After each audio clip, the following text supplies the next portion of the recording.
Jesus summarized the entire law into two. Love your neighbor as yourself, and the second is as likewise. It says, love your Lord, your God. Good morning, you're welcome to the Daily Dose, and on this episode, I bring you word from the Lord from 1 John chapter 4 and verse 20. So it says, if we say we love God, but hate others, we are liars. For we cannot love God whom we have not seen if we do not love others whom we have seen. Jesus summarized the entire law into two. Love your neighbor as yourself, and the second is as likewise. It says, love your Lord, your God. Invariably, anybody who says they love God, they must love people. It is simple. And if you find yourself hating your fellow man, your fellow brethren, it is that there is hate on the inside of you. And you cannot say that you love God and then you do not like somebody else.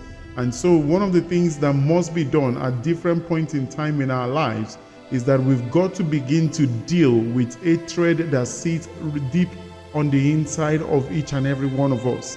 If there is hate amongst us, neglect and flush it out. How do you flush out the hatred on the inside of you? How do you flush out envy on the inside of you? When you hear about your friend, when you hear about your brother doing certain things, and even before you hear, you should bring those people who are in your circle of influence into the courts of God in prayer.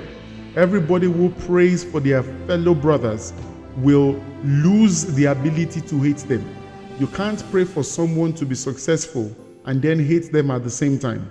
In fact, when their prayers are answered, you will know that you contributed to that. And this is how to free yourself from hatred, from malice, from envy, from unforgiveness. You must bring people into the courts of God and presenting their case genuinely, even before the throne of grace, and praying for them from your heart, so that when the manifestation of those things are done, you will see that you will enter into that. There's a dimension of this thing in Job where his friends were, castigating him and all of that. He was freed from it completely the moment he prayed for his friends. Revelation is always on the premise of love, not on the premise of hatred. And that's why when you see people who are judgmental and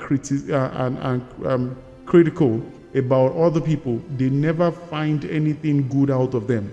And it's almost like a devilish spirit that lures them intellectually into a space where they believe that they are better than other people.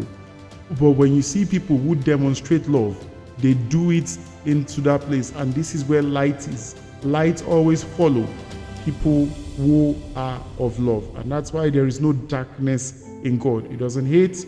He loves every single person. Even out of his love, he forgave sinners who are not repentant. I hope this helps you. Until tomorrow, when I see you on the Daily Dose, God bless you.